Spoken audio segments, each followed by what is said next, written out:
Have you ever tried so hard to convince someone that you could feel them pulling away? Maybe you were selling something, pitching an idea, or trying to explain your value. But what if the harder we try to convince people, the less they trust us? Today's conversation is about pressure, confidence, and the difference between forcing a yes and helping someone make a decision they actually trust. And honestly, whether you're selling a home, writing a book, building a business, or you're simply just trying to take one step at a time in your own life, this one may change the way you think about influence. Let's roll. So whether that be my website's not good enough, my knowledge is not good enough, or my whatever's not good enough, or worse yet, I'm not good enough, right? The book helps you to discover, which is like from that pain, like if you're feeling you're not good enough and you want to have consistent, predictable income, the book is the way to be able to get from that pain of, man, what the F, what the heck, what's going on here? I don't want to go drive an Uber. I don't want to do DoorDash. I want to be a successful business owner. 2, I've had consistent, predictable income, and somebody doing a podcast 20 years from now, I'm sure that would be not you or I, because I'm sure robots will be doing everything, but there'll be 2 robots talking to each other 20 years from now, and I'm with you on that. So that's how the book came up. That's how it was developed, and that's how I wrote it. Everyone has a sock drawer where we hide the stuff we don't want to face. Today, we're opening yours. I'm Lisa Begley, and this is the Sock Drawer Podcast. If your life feels messy, stuck, or outgrown, good. That's where we begin. Welcome back to the Sock Drawer Podcast, a space for real conversations about the moments we don't always talk about, but everyone goes through. These are the seasons that crack us open, wake us up, and then quietly push us toward whatever's next, because what we keep buried shapes us. And what we finally face can change everything. Today's guest, I'm so excited about, you guys, is Dan Rochon, author of Teach to Sell: Why Top Salespeople Never Sell and What They Do Instead. He's the founder of No Broke Months, real estate professional. He's a speaker, a podcast host, and someone who has spent years studying what actually helps people create consistent and predictable income. But the conversation goes far beyond sales. Dan's story touches pressure, confidence, trust, communication, consistency, starting over, and learning how to help people move forward without forcing the income. And for Sock Drawer audience, you guys, I think this matters because many of us, we're not just trying to sell something. We're trying to explain our value, share our work, rebuild confidence, maybe make better decisions, and then step into a new chapter without feeling like we have to push, prove, perform our way through it. Dan, you're awesome. I'm so excited you're here. Welcome to the Sock Drawer Podcast family. Thank you, Lisa. I'm excited to be here, and you are amazing. So thank you for that nice introduction. Thank you. I appreciate those kind words. So you know how we do here, right? So before we dive into all the things that you do now and how there's a story behind it, it's how you got here. So before we talk about the book and I should probably say books and no broke months, real estate, all the things, I would love to go back to the beginning, right? And who were you? Like, how people want to know, how did you do this? How did you build this empire? What happened before all of this existed? And what season of life were you in when this path kind of first started? About 2005 was the turning point in my life. And I woke up in the morning on my bathroom floor, hungover from another daily abuse of alcohol, 12 beers, 2 bottles of wine pretty much every day. And I balled up on my bathroom floor April 13th, 2005. And I made the decision that day to become sober. And I became sober. And as a part of that, my emotional maturity started to develop relatively quickly because as an active alcoholic from the age of 13 to 32, my emotional maturity was stunted. And so it was almost like from 32 to 35, 20 years ago, that then my emotions caught up. There was a lot of things that I learned. And a part of that was I knew I wanted to be an entrepreneur. I knew I wanted to help people to solve their problems, achieve their goals. And I was waiting tables at the time. Now, it was one of the best, jobs you can imagine, waiting tables. It was a high-end steakhouse and where all the celebrities it was in downtown Washington, D.C. So, we made tons of money with the lobbyists because that was before there was a lot of regulation, and they would just give us like $1,000 just to do whatever. And so I made a ton of money, but I hated my job. I felt stuck. I felt like I don't know what's next. And so I started to discover different opportunities. I, researched franchise, found out that it'd be like $250,000 to $500,000 for me to get involved in that. And even though I made a lot of money, I didn't have as a waiter anything, that much money in the bank. Yeah. And the bank wasn't willing to give me a loan without collateral. So that's when I discovered one day we're scooping butters into the in the ramekins on Eagle Island. We're getting ready for the dinner shift, and my buddy Cribbin said, "Hey, Rochon," he said, "Have you ever considered real estate sales?" And at the time, I had not, and so then I just went and researched it, found out it would be 60 hours of course, $3,000, and I would become a business owner, and that's what I did, and so that was the start. Nice. So take me back even before that. Like, did you always think success, entrepreneurship, things like that were your goal before the alcoholism, before leading into that? Or was this just kind of an epiphany after the fact, once you were able to recognize the alcoholism started at 13. So there wasn't, a lot of business minded. Though that being said, my first business was shut down by a first grade principal of selling bubblegum balls. I would get the packet of 10 bubblegum balls for 50 cents or 25 cents. I don't remember what it was back then. And I would sell them for a quarter a piece. So that was a pretty good profit margin in that, at the school. But the principal, I think he was anti-capitalism or something because he shut me down. What? But I do remember as a 16-year-old kid. Yeah, it was crazy, right? I remember as a 16-year-old kid, I remember going to the car wash and counting how many cars. It was like one of those where they towel you off and all that. And I remember counting and estimating, I wonder what the rent or the mortgage on this building is. And I wonder how much these employees are and how many employees does it take to run and what's their electricity. So as a 16-year-old kid, I'm looking at this car wash doing a pro forma in my head. Mm-hmm. So yes, I've always been interested in business. I've always been interested in entrepreneurship. I just never had a guide.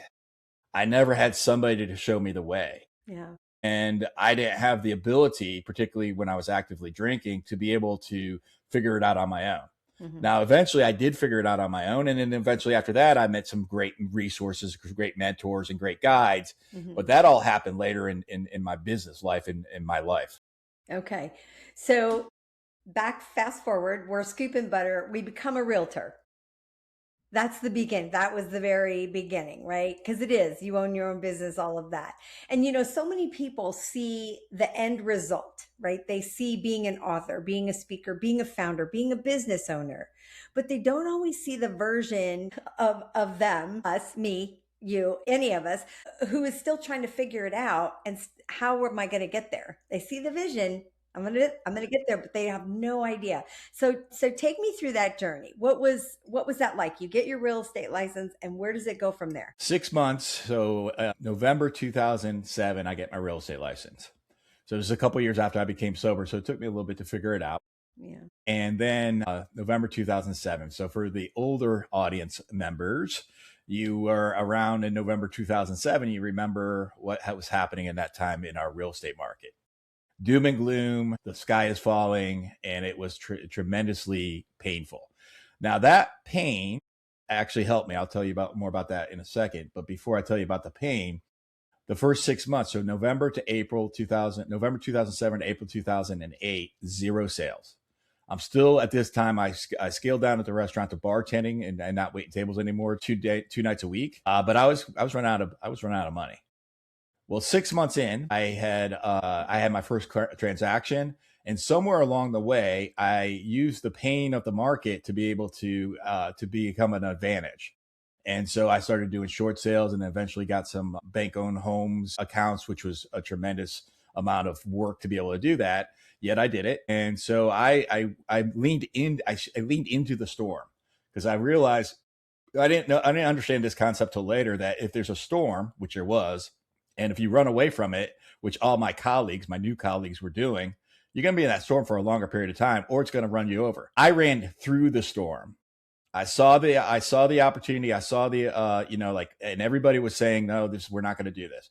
So 6 months in, I had my first closing. 18 months in, I ran through that storm so fiercely that I was able to buy the brokerage that I worked for. It was a Keller Williams Realty franchise, and I operated as an operating partner for the next 10 years. So 18 months after getting my real estate license, now I'm really a business owner. I've got 150 agents working with me and for me, and I'm responsible for the vision of that and the leadership of them. And so that was my journey of like what happened after I got my license. It was a whole bunch of suck and a whole bunch of hard work. Like when I say hard, it was hard. I bet. And then some perceived success on the back end of it. Yeah. Wow. And it's funny because most people, it's interesting. So is that when you started to, you had these 150 agents, now you're teaching them every day, day in and day out. Was that kind of what led to, hey, I'm actually really good at this and I'm benefiting these people and they're really, being successful. Maybe that's what I need to do. Is that how that, kind of evolved, or tell me the story? I paid attention to the common problems that I was dealing with on a day-to-day basis. Okay. I would have real estate agents come to me and say, hey, Dan, I have this problem with a transaction. I have this problem with a home inspection, whatever. It's all tactical, right? So if you're a real estate agent, that makes sense to you. But if you're not, you just understand, like, we all have businesses and we all have like things in our businesses that become predictable problems. And so one morning, I was, I had my journals out and I journal almost every day, and I'm journaling and I'm like, okay, what's the common problem that we're seeing? And I started to observe commonalities in the business, and I started documenting them. And so that's where I developed Teach to Sell, because what that is, it's like, how do we become proactive rather than reactive?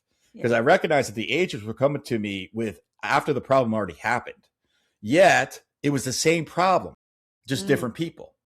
Okay. So then I asked myself, I said, what if instead of us, dealing with the problems, what if we figured out how to consult, how to teach to sell so that we can be proactive and get in front of the problems? And that's what I discovered in that role. One of many, many things. So I'm curious, Dan, what did you have to learn about yourself before in this process before you could start helping other people? I've discovered so much about myself. But one of the things I'll share with you is like a ceiling of achievement. So when I talk to you about like my first 6 months as a real estate agent, I could work and I could hustle through the pain. I could walk, run through the storm. Yeah. And it allowed for me to have a fair amount of, positive outcome.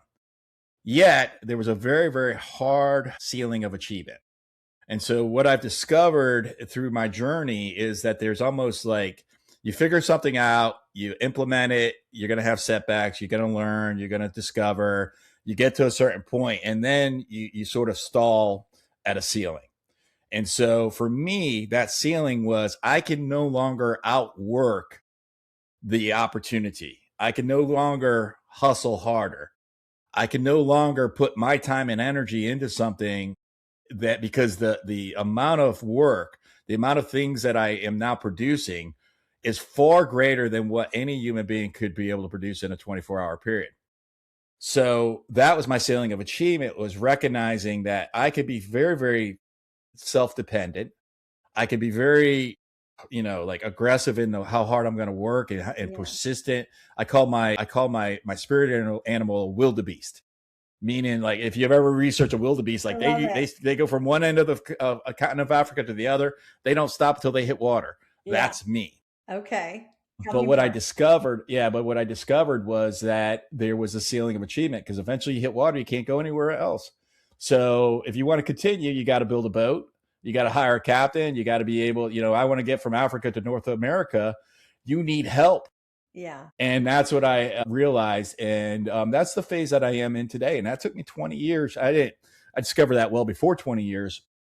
But that's where I am in my business today, is partnering with the right people, helping them to achieve their goals, right? So that mutually we can both achieve our goals collectively. Yeah. How do you determine that? Like that, I think that's one of the hardest pieces and struggles for people, is determining who is it they need to help them, and in what capacity? How do you teach people to figure that out? There's 5 activities of a business person and then 1 activity for both. And so what my recommendation is just observe, just pay attention to how much of your day is not these activities. And so if you're listening right now, you can pause and go back, because I'm going to say it, but I want you to write these down. So the 5 activities of a salesperson that generate your money, and there's only 5, there's nothing else, is to be able to lead generate. Now you could do that with marketing, which costs you money. You could do that with time or prospecting that costs you time. You could do that with networking, which costs you money and time. So the first step of a salesperson is to find business. The second step is to convert those opportunities, those people, to meet with you so that you can go to the third step, which is to meet with them to get hired. Then the 4th step would be to negotiate and service the clients. And the 5th step is to practice your scripts and role play. So I'll say that one more time for those of you that are writing this down, and you should, which would be number 1 is to lead generate. This is we call this CPI time, consistent predictable income time. And that's what I call it in the book. And so number 1 is to lead generate. Number 2 is to convert people to meet with you. Number 3 is to go on the appointments to get hired and service the clients. Number 4 is to negotiate. And number 5 is to be able to practice your scripts and role play. You got to know what you can say. And there's a reason for that, which I go into in the book, the CPI communication model, which is to be able to, you have to pay attention, right? We could talk about that later, but you have to pay attention to the people that you're talking to. And the only way you can really effectively do that is if you know what to say. Mm-hmm. Because if I'm trying to figure out what I'm going to say, then I'm not listening to you. All right. So those are the 5 sales activities: lead generate, convert the leads to meet with you, go on appointments to get hired, negotiate, practice your scripts and role play. Now, I mentioned 5 for a business owner. So there's only 5 activities for a business owner. Number 1 is to recruit talented people. Number 2 is to select the right people to be in business with. Number 3 is to train those people so that they can reach their goals. Number 4 is to motivate those people so they can reach their goals. And number 5 is to lead those people so that they know how to think so they can reach their goals. So those are the 5 business activities. So I'll say it again: recruit people to you that are talented, select the right people to be in business with, train the people so they can reach their goals, lead the people so that they can think so that they know how to reach their goals, and then motivate them so that they can reach their goals. So those are the 10 activities that make you money. So now I just gave you 11 activities of a business owner and a salesperson.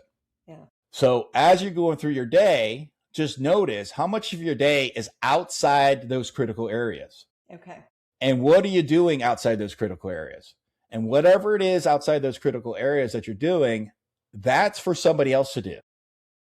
That's either a model, a system, or a person, AI maybe, right? An actual person, a system, some way or another to get that done when it's outside those 11 areas. So I think instead of figuring out, like, I can tell you a million things that you can leverage off, or tell you 11 things to not leverage off. Yeah. Okay. That plus some leadership things like casting the vision, you talk, and then understanding the mission, which is how you're going to achieve the vision, understanding your culture, which is the way you're going to treat each other within your company, that type of thing. So I love all of those 11 things. And I think the book goes into this in more detail. So it really helps you figure that out, because one of the things, as you're saying this, I know it's been a struggle for me, is being able to partner with the right people, find the right people for whatever your journey is, right? Whether it's goal is business ownership, if it's like just, getting through life every day, or maybe it's authoring a book, maybe it's building a podcast, maybe it's whatever it is. Maybe you just want to be a better mom or be a better father, whatever it is, right? And I think it's hard to find the people to trust, to have confidence in, to be able to help you in that goal, whatever that is. Did you find that? Like, sometimes the thing, I think, let me ask you this. Sometimes the thing we end up teaching others is the thing that we first ourselves had to survive and study and rebuild ourselves. Do you feel first like of all, that's true, Lisa, for you? Every freaking thing that I teach today has been through, when I started this journey. Yeah. You see this pretty beard I have here? Yeah. This pretty beard was located on top of this pretty dome. Okay. And so somewhere or another, this dome lost its, through the stress and the turmoil of building a business. It transferred to my, to my chin. Yeah. So yes, absolutely. So if you're going to ask me, like, how can you determine the right people to be in business with? It's about there's some key critical things that I want you to pay attention to the audience, which is number one, the biggest predictor of the future is the past. And so if I want to know if it's going to be, whether if it's a business partner or an employee or a partner within the business, I don't like the word employee, by the way. So I only use that in this context. So it's something that we can all understand, but I do not use the word employee on a day-to-day interaction. Okay. They're partners in the business. We are in this together. Okay. I almost look at myself as the employee to be able to serve the people that I lead appropriately. Right now, they have to take leadership within their own roles.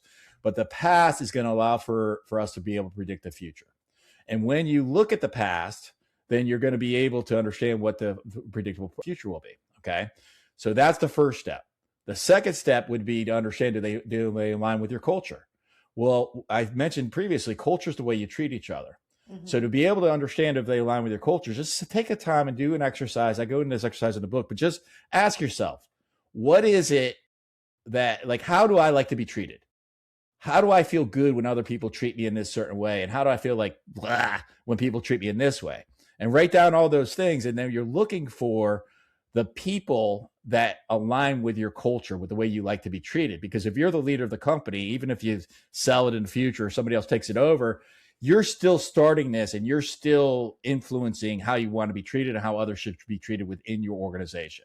Okay. All right. So these are the things that you're looking at. The next is I'm going to give you an acronym. And I'll tie this all in just a second. SCARLET, SCAR, capital L with a little E, T. SCARLET. S is for self-starter.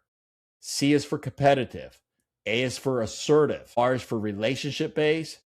The T with a little E. I'm sorry, where am I? I'm on the L. I could spell. The L, the capital L with a little E is learning-based. Yeah. And then SCARLET. And then the T is team player.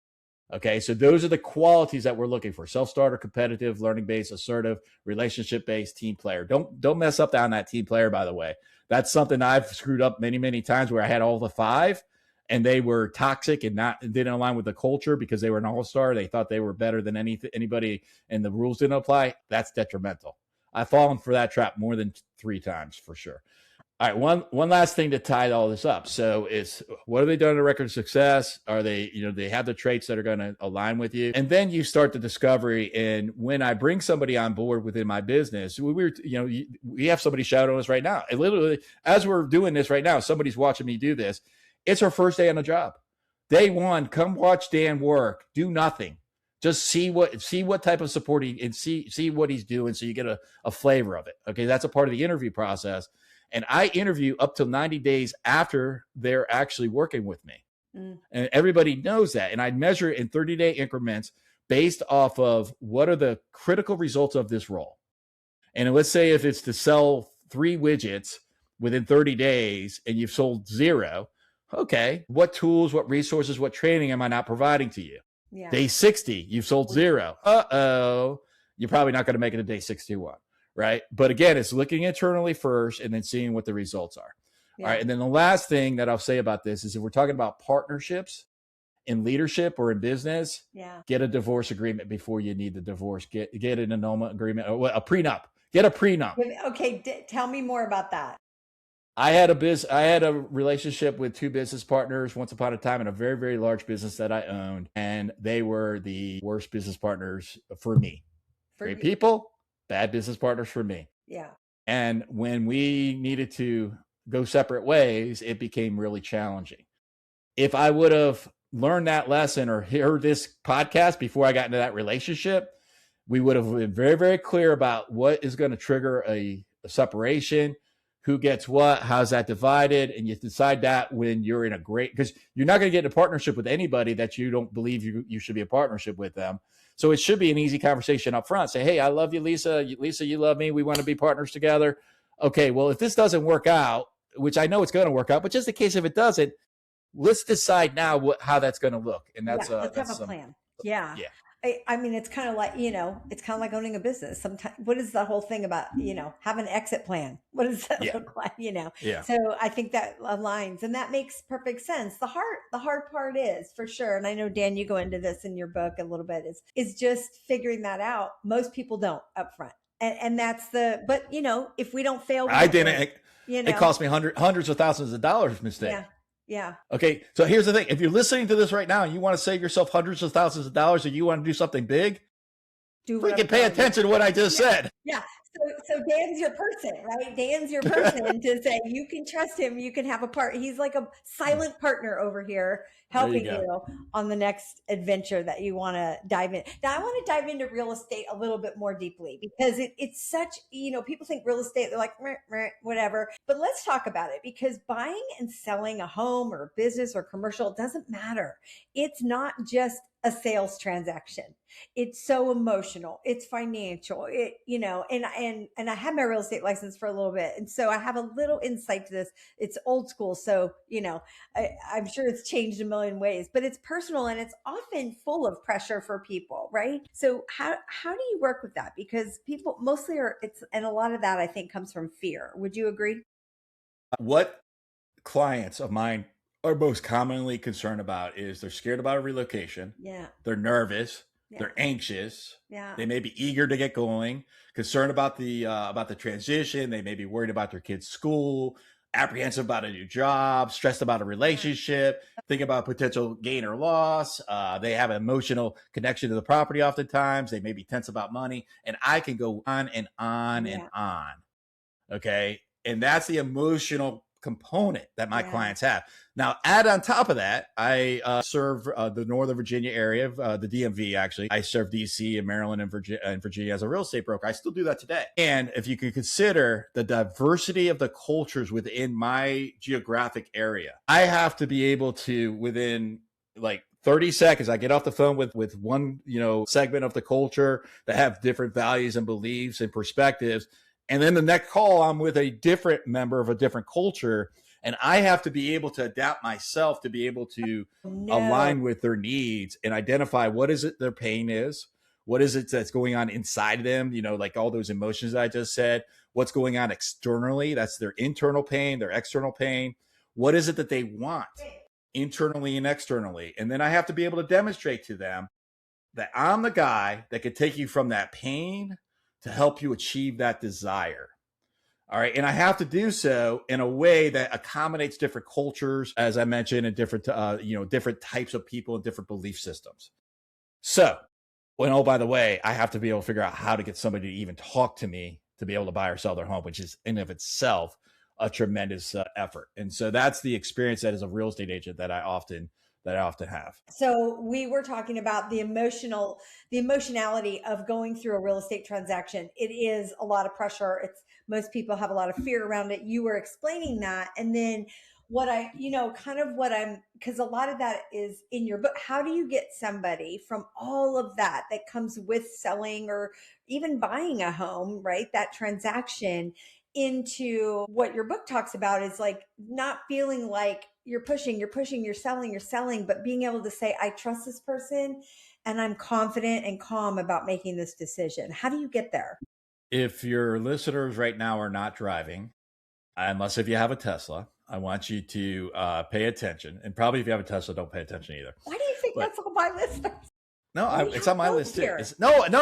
I'm saying unless you can only do this if you have a self-driving car is what I'm saying. I want a Tesla also. I see what you're saying. Well, yeah, okay. My daughter and her husband have a Tesla, so I love it. They have a Tesla service center now, so there's that. So what I want the listener the viewer to consider is I want you to take a moment and I want you to think back to your favorite coach, your favorite guide, your favorite teacher. Close your eyes, think back, see them in front of you, hear their voice, feel the way you felt when they believed in you. Now, if you have your eyes closed, open them. And I want you to imagine if that person walked into the room today and gave you some advice, would you follow it? 100%. And I bet the listeners would say the same. Yeah. That's a demonstration of teach to sell. And that's a demonstration of, as a service provider or as a product provider, that when you approach your business to be able to be the guide, the level of trust. How old were you? High school, 16. High school. All right. So now 16 and now you're like 22, right? So 6 years back, right? That Lisa, that person, you're welcome. That person impacted Lisa, right? That memory stuck with her for many years following. Yeah. And so, and for the listener viewer, same thing.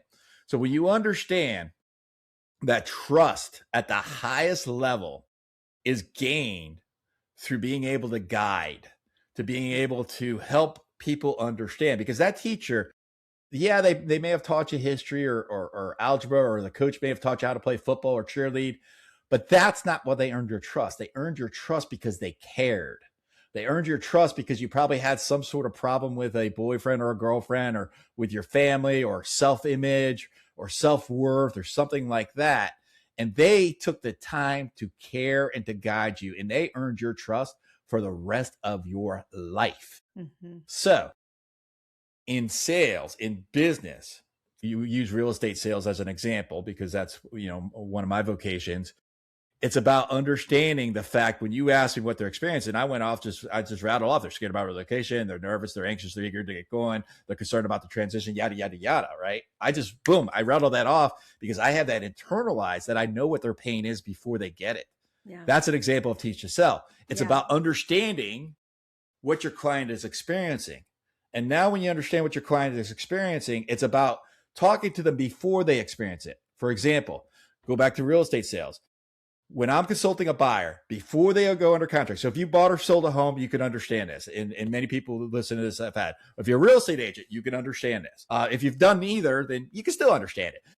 When you write an offer that gets accepted that day, so this is a consultation I would give to my buyer before it happens. The first time we're meeting, and I'm talking to the buyer, Mrs. and Mr. And I say, Mrs. and Mr., when we buy that home, the day that you write the offer that gets accepted, you're going to go home, you're going to be nervous, you're going to be anxious, you're going to toss and turn. The two of you actually may even get some sort of argument, and you're going to probably not sleep at night. The next morning, you're going to wake up, your sister's going to send you a text and going to say, Lisa, you're a freaking idiot for buying right now with the interest rates. What are you thinking? Then 3 days later, you're going to do a home inspection. The home inspector is going to say, boom, 100 things wrong with this property. Now consider what your emotional condition would be at that point. You're anxious, you're nervous, you're second guessing, buyer's remorse.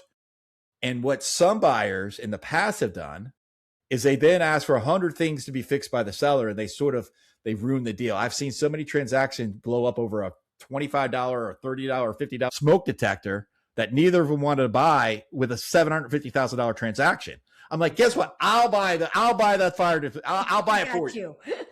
Right? Okay. Right. It's all about emotion. Now, I had a client, this is like 2 months ago, called me the next day, and he said, Dan, I am so freaking grateful that you told me, because guess what? I didn't sleep last night. And I didn't, and I did get an argument with my wife, and I couldn't even eat last night. Yeah. But because you told me I was going to experience this, I felt great about it. Like, I didn't feel great about it, but I felt like, okay, this is what's to be expected. Sure. Now consider the same thing happens. In one case, you don't say anything about it, and trust is evaporated between you and your client. Because guess what? That emotion's got to go somewhere. The emotion's not going to go to, this is just a natural experience. The emotion's going to go like, Dan's an idiot. That's where the emotion's going to go. Yeah. Okay. Versus being able to consult with them up front, and they go through the experience, and it's like, damn, Dan is a freaking genius. He knows what he's doing. Yeah. And that's how that trust is developed. Love that. Now, and it's so true. If you can prep somebody for that, that makes so much sense to me. So Dean, when did you realize, as you were going through real estate, when did you realize the work was not just about selling a home, but about understanding how people made decisions? Like, how did that evolve? Many mistakes. And we talked about it before, right? It's like, if you pay attention, and if you see commonalities, and you ask better questions, right? It's like, whatever your service is, whatever your product is, whatever it is, there's feedback, and it's only feedback. I had a client, I have a leader who I lead, and he was telling me on a Zoom call the other day, he's like, he was sort of complaining about a prospect. He's like, They said that I would never hire you because your voicemail is filled up. Now, guess what? That's a little bit of annoying to me. And my job as a leader is to teach other people how to think so they can get what they want. Yeah. So the person that I'm leading who's like dismissing the person who gave him feedback, right? Yeah. And sort of putting them like they're, they're whatever because they're annoyed. They're not going to hire me because my voice message box is filled. That's stupid, right? That's basically what they're saying. I just looked at her. I didn't say anything. I said, okay, well, that's great. I said, well, I guess that's feedback. And that's all I said. Now it's his job to take that and to figure out, hey, maybe I should listen to this feedback. Okay. Or not. Now my job as his leader is to make sure that he does sort of understand how to do that. Right. So as I've gone through my journey, I've paid attention. And when I saw common things or I've got common feedback, I just simply paid attention. And I just asked myself more questions and say, well, if I'm getting this result, I wonder what Lisa's experiencing. And then I'd have a conversation with, hey, what's going on over there? And I really actually dive deep into what is it that's going on? And now that's how I sort of discovered. So there wasn't a pinpoint. There wasn't like a point, like a pivot point. It's been sort of a slow, natural evolution of discovery over 20 plus years. Okay. So thank you for that. And that brings me to no broke months, because even that phrase tells me there's a story back there. Definitely. Where did the idea of no broke months come from? Tell me more. So I mentioned to you about like, as I've developed, partners and mentors in my life. And one day I'm on a mastermind group of very, very highly talented thought leaders, names that you would know. And I'm with this group of people and I'm figuring out like, what is it that I've learned in my career that is transferable to others? And what is it that I'm most proud of? And my mentor was asking me questions. And what I discovered was, I had a lot of great perceived successes. I'm a 2-time author, a podcast, and owned multiple businesses, title, mortgage, real estate, at this point in my life. And I started to think, and he asked me, he said, what are you most proud of? I said, I'm most proud of, at this time was maybe, 12, 13, 14 years of no broke months. I said, there hasn't been a single month as I'm doing all these other things. I've always had my personal book of business. And there hasn't been a single month since, I think it was, my first closing was April 2008. My last broke month was somewhere around maybe August or September of 2008. And I have, since that time, August or September 2008, until we're filming this June of 2026, including up till today, has not been a single month that I have not had at least one closing of a real estate transaction. And in many months, 10 plus transactions. Wow. All right. So I'm like, this is, and if anybody's ever been a real estate agent, if you've not been a real estate agent, you're like, that sounds great. But if you've ever done it, you're like, oh my goodness, like that is tremendous. That's a big deal. For me, it's it's like something that's not easily seen, but something that I'm most proud of. And then once I sort of like got that outline, I said, well, geez, again, about asking better questions. What caused me to do this? How did I do this?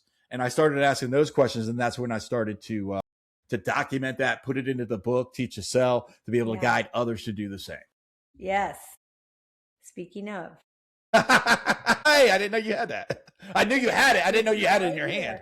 With personal notes from Dan Rochon. And I'm so proud of that. And I really want you to tell us how this evolved. How did we come to write this? And it's actually still not out yet, right? You can pre-order it, but it's June 23rd. Is that correct? Yeah, depending on when you're watching this. So you may be watching this 3 years from now when it is out, right? But either way, we're going to keep the websites up at www.teachtosellbook.com. That's teachtosellbook.com and we could talk more about that later. We do have a $10,000 digital course to describe the steps of the book, which they get when they go to that website. And of course, they can go to Barnes and Nobles, Amazon, all that type of stuff. The book came from my first book, Real Estate Evolution. So I sold the brokerage that I once upon a time owned in 2018. And that's when I wrote my first book. And it took me 13 months to write that book every single day, including Christmas. Even if it was 5 minutes, I would write in the morning. I'd wake up 4 in the morning because I didn't have the time to do it any other time. My business day is full. And I would start writing and that's how I wrote my first book. It was just just persistence. Well, after I wrote the first book, and we sold around 10,000 copies of it, and I was pretty proud of that, but it wasn't the tremendous impact that I was hoping. And so I went back to the drawing board. I said, okay, what do I have to learn? So I started to learn about, like, for example, James Clear, Atomic Habits, great book. #1 nonfiction on the New York Times bestseller for the longest period. So I discovered, what did he do to make that happen? I read books by Stephen King. I forget On Writing is the name of his book. I read a book from Stephen Pressfield. Nobody Wants to Read Your Shit. I hope it's okay I said that. That's the name of his book, right? Yeah. I can't. All right. So I started to learn. Yeah. All right. And so then after I took several years to learn, and then it goes back into like, what's the message? Well, we already talked about how I received the message, and we already, so I don't want to really go, regurgitate that. So this is more about just writing. Right. And so I wrote my second book, Teach to Sell, off of a tremendous amount of like journey. I wrote it in a hero story. So if you're not familiar with the hero story, it's really any really tremendous movie that you've ever watched, Rocky, Star Wars. I think I'm getting a little bit dated here on some of my references, so I have to sort of polish that up. But so like some really, really tremendous stories in movies, they all follow the hero story. And so in Teach to Sell, I implemented that structure where the hero of the story of Teach to Sell is the reader. The guide is the book or myself, and the antagonist, the Darth Vader, the villain, is not good enough. So whether that be my website's not good enough, my knowledge is not good enough, my whatever's not good enough, or worse yet, I'm not good enough, right? The book helps you to discover, which is like from that pain, like if you're feeling you're not good enough and you want to have consistent, predictable income, the book is the way to be able to get from that pain of, man, what the F, what the heck, what's going on here? I don't want to go drive an Uber. I don't want to do DoorDash. I want to be a successful business owner. Yeah. 2, I've had consistent, predictable income, and somebody doing a podcast 20 years from now, I'm sure that would be not you or I, because I'm sure robots will be doing everything, but there'll be 2 robots talking to each other 20 years from now. And I'd say no. I'm with you on that. So that's how the book came.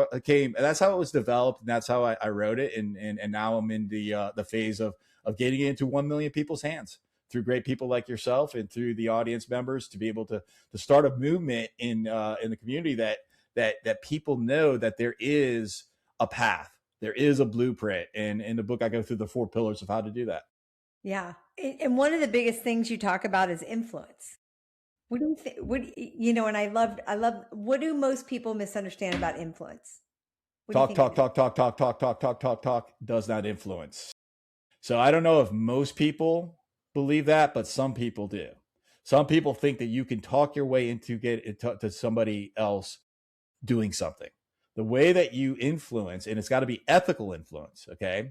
It cannot be manipulation. And the difference between ethical influence and manipulation is who benefits from this. Mm-hmm. If I am helping you and I am guiding you to something that is helpful to you, is ethical influence.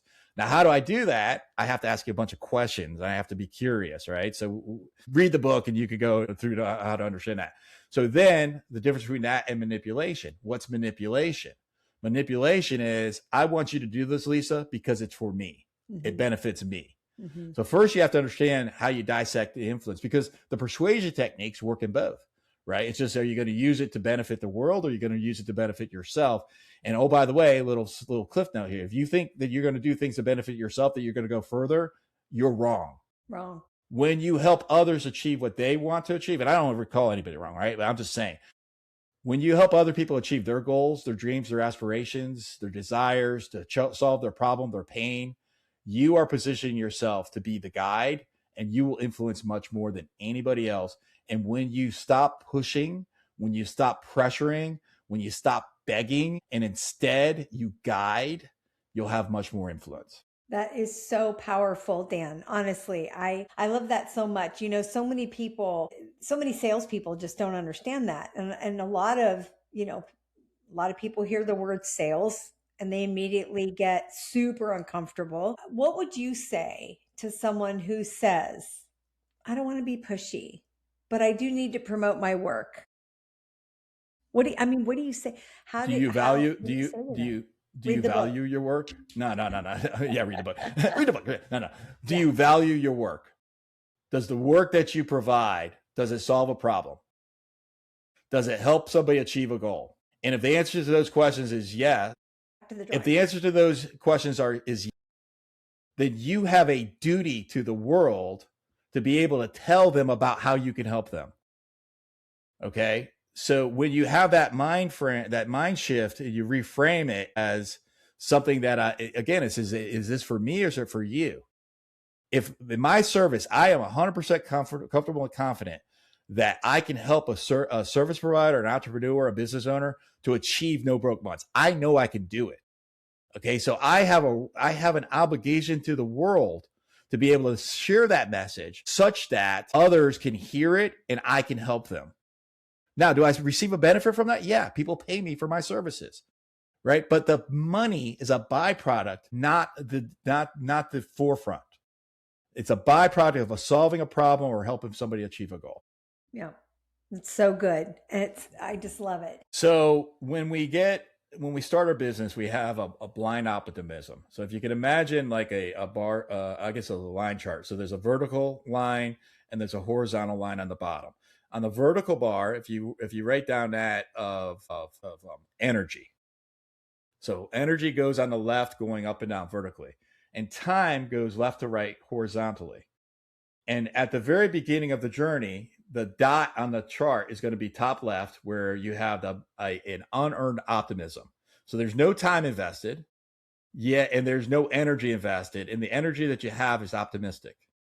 As you go through time, what happens is that energy, you have setbacks, you get kicked in the teeth, and now it goes from an unearned optimism to a earned pessimism. So it goes left to right in a downward trend. And then what happens mostly is around when you're at that pit, that valley of despair, when you're at the very, very bottom of that, what happens is that a new idea is introduced to you. So let's say you're marketing. I'm going to do podcasts. And Lisa says, you know what? I think you should do YouTube marketing instead of podcasts. And I say, okay, great. I'm now going to YouTube marketing because that is the key. Podcasts suck. Okay.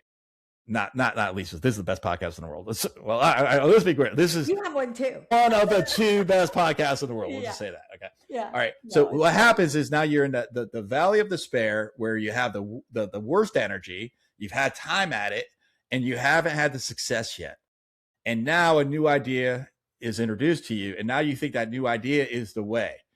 Guess what happens? You start back at the beginning of now that new idea is you have an unearned optimism. Yeah. And you haven't experienced time. And that cycle repeats. And that's the cycle that sticks people in that ceiling of achievement of not having success in business. To be able to get through that, you can do it two ways. Number one is you could just let time pass and you'll start eventually having some success. And now time has passed. You have an earned optimism. You're on the right side of the chart, top right. So you start top left. The middle of it, you're at the valley of despair at the very bottom, and then it comes back up through time and effort. That's what I did. Or you can hire a guide. You can get a coach. You could get a mentor. You could read books like Teach to Sell. There's many others that you can read, right? It's not the only book. It's the book you should read, but there's ways to be able to shortcut that gap. Okay. Now I did a lot of reading. I did a lot of research, and I'm not saying I did it all on my own. I didn't get help, but I probably didn't get enough help, and I probably didn't get the right help. And so the viewer, those are the two ways you can get through that. So you have three options.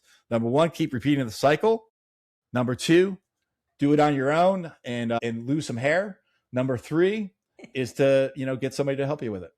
Awesome. Such great advice. Dan, I want to jump in before we talk about all the things. I want to do a couple of fun things with you first. Sure. Okay. Yay, fun. Yay, fun.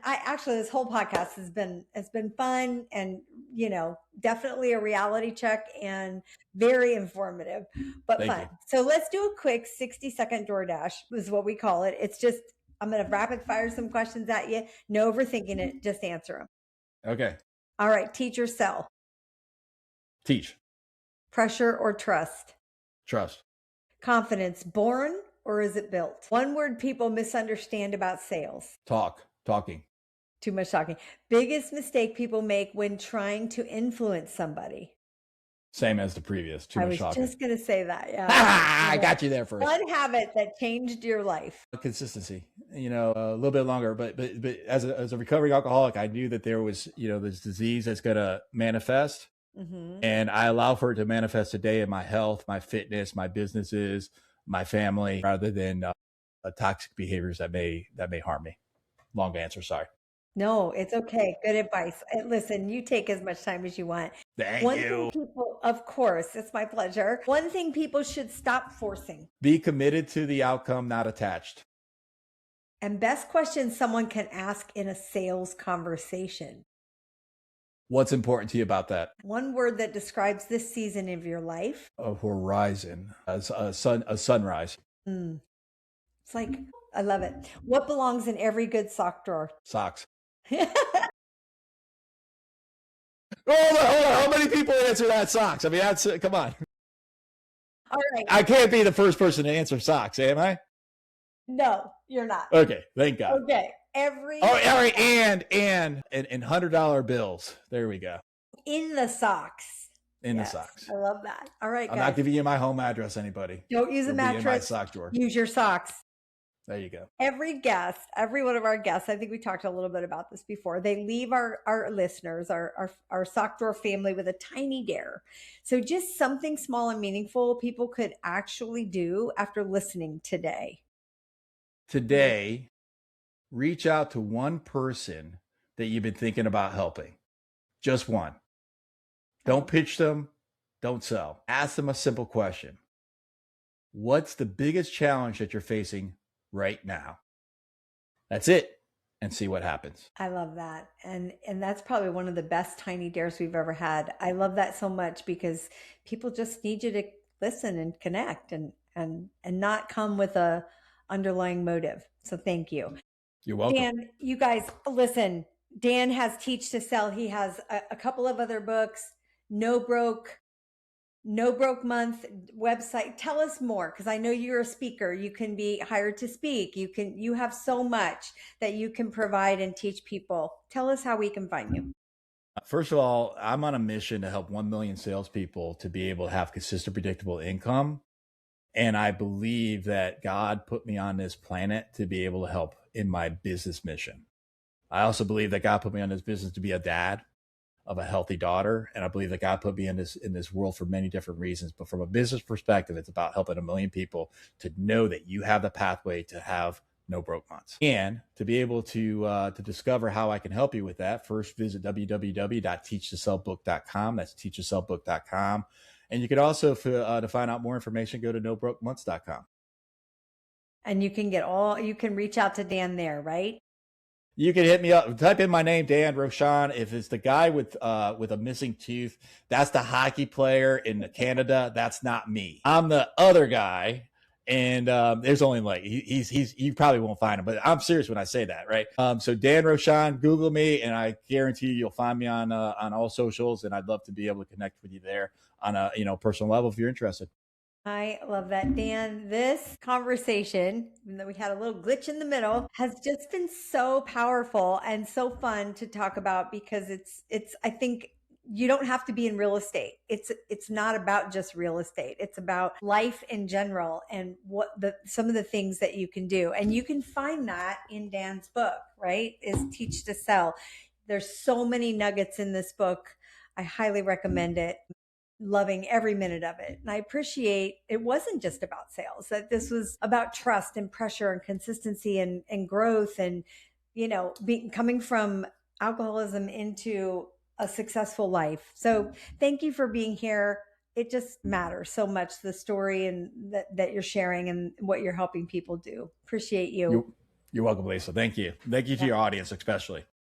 Absolutely. They are good ones. And to everyone listening, all right, you already know what needs to change. What are you waiting for? What are you afraid of? I'm Lisa Begley, and this is a Sock Drawer Podcast. Until next time, we'll see you then. Every week we come here and open the drawer. You already know what's inside. You always have. And if this conversation challenged you in a good way, and you think it will help challenge someone else who needs it, send it to them, because that's how we pay it forward together. Subscribe and follow so you never miss what's coming next. And find us at thesockdrawerpodcast.com.